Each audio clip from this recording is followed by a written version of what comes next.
perintah Rasulullah SAW. Kenapa dinamakan mikot rijali atau dinamakan mikot laki-laki? Karena di Ji'ronah ini adalah tempat pengambilan mikot paling jauh di kota Mekah dari Masjidil Haram. Dari Masjidil Haram ke Ji'ronah ini dengan jarak tempuh sekitar setengah jam, kurang lebih 30 kilo. Dari Masjid Haram menuju ke Ji'ronah. Paling jauh pengambilan niat mikot. Kemudian nomor 2 paling jauh adalah Hudaybiyah. Hudaybiyah sekitar 20 kilo dari Masjidil Haram menuju ke Hudaybiyah. Nah, yang paling dekat itu Tan'im. Tan'im itu 7 kilo dari Masjidil Haram. Makanya kalau Tan'im itu dinamakan mikot nisa'i, mikotnya ibu-ibu. Paling afdoliyahnya, paling baiknya ibu-ibu itu ngambil niat mikot dari Tan'im. Karena apa? Masing-masing ada asbabul wurud hadisnya juga. Nah, asbabul wurud tentang Ji'ronah ini, ketika singkat cerita Rasulullah SAW begitu selesai menghadapi peperangan, yakni perang Hunain, yang melawan pasukan Bani Saqif yang ada di Taif, ya.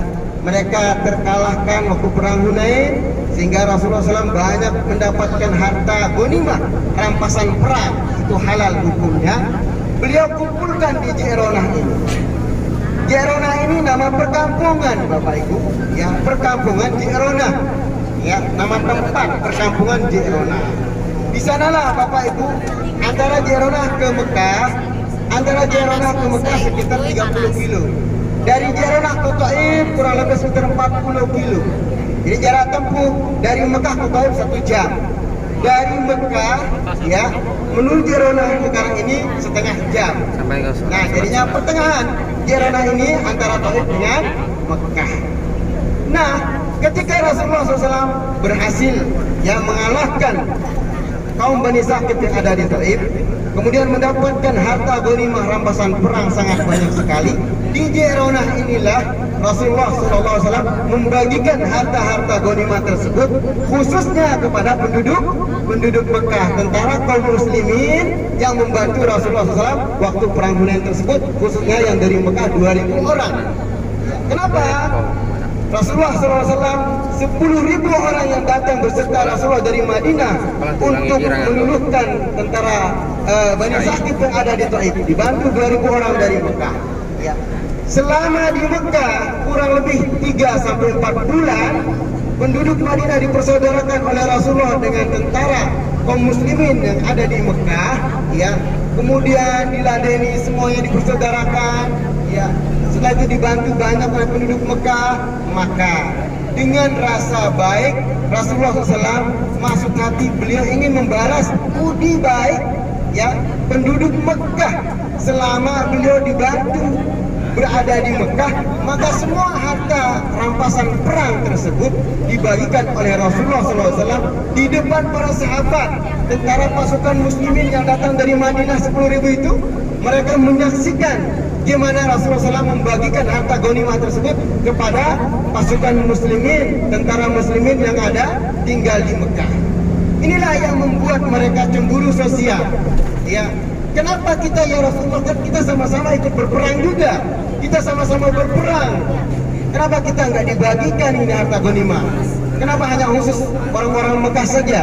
Rasulullah SAW dengan senyumnya yang subhanallah, beliau menjelaskan, wahai para sahabatku, kaum Ansar yang datang dari Madinah, ini aku bagikan harta ghanimah ini, kita bagikan harta ghanimah ini khusus kepada penduduk Mekah ini sebagai rasa ucapan terima kasih kita yang selama kurang lebih 4-5 bulan kita tinggal di Mekah, diberikan makan juga, dibantu juga sama mereka semua. Maka harta ghanimah benda ini semuanya kita bagikan ke penduduk Mekah. Adapun kita sekarang ini yang datang dari Ansar, dari Madinah, sebagai rasa syukur kita kepada Allah atas kemenangan kita perang Hunain, mari kita berumroh dari sini.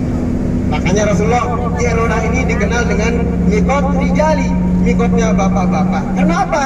Rasulullah SAW beliau sendiri mengambil niat mikot dan pakaian ihram dari Ji'ronah.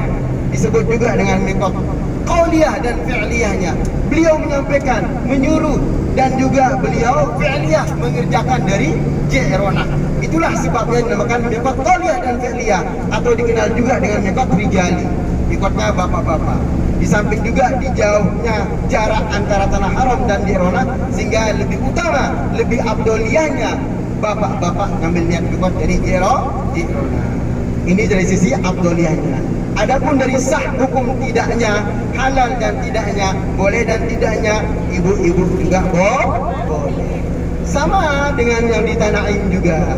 Tanaim itu karena dekat, itu bentuk gimana lemahnya seorang perempuan. Sayyidatina Aisyah begitu lepas daripada masa menstruasinya, begitu suci, beliau ngadu kepada Rasulullah. Sudah suci ya Rasulullah? Maka Rasulullah SAW menunjuk ya misalnya Abdurrahman untuk menemani istri tercinta beliau Sayyidatina Aisyah untuk keluar ngambil niat miqat ke perkampungan Tanaim yang dekat daripada tanah haram Mekah, sekitar 7 kilo. Sehingga keluarlah Abdurrahman menemani Sayyidatina Aisyah menuju ke Tanaim, perkampungan Tanaim.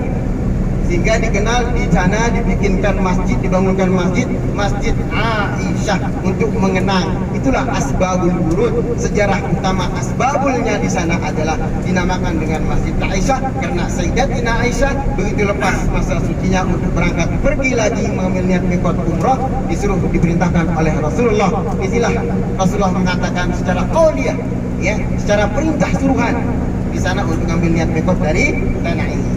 Maka kita ittiba'ur Rasul. Kenapa boleh di sana bapak-bapak? Karena mengikuti perintah Rasulullah sallallahu alaihi wasallam. Ini dari sisi afdoliyahnya, lebih afdol ibu-ibu dari Tanaim. Bapak-bapak lebih baiknya, lebih afdolnya dari Ji'ronah. Inilah kesimpulannya Bapak Ibu. Adapun dari Hudaybiyah, ketika Rasulullah lepas membayar